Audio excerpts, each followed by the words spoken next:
বন্ধুরা, কেকেআর শিবির থেকে কিছু আপডেট বেরিয়ে এসছে। সেটা হলো গতকালকে মাঠিসা পাথিরানা তার ফিটনেস টেস্টের দিন ছিল, কিন্তু সে ফিটনেস টেস্টই করতে যায়নি।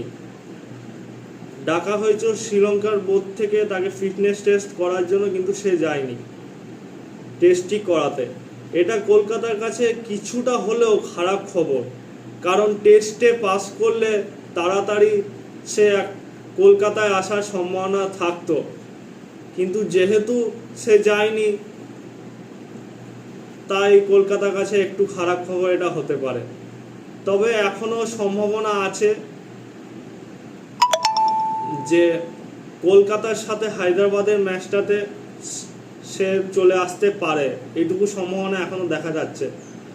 আরেকটি আপডেট হলো ক্যারিবিয়ান তারকা যথা ওয়েস্ট ইন্ডিজের সুনীল নারিন, রোবম্যান পাওয়েল আর অ্যান্ড্রে রাসেল, যিনি এখন কেকেআরের পাওয়ার কোচ, আজ অর্থাৎ 24শে মার্চ কলকাতার ইডেন গার্ডেনে আসার সম্ভাবনা রয়েছে।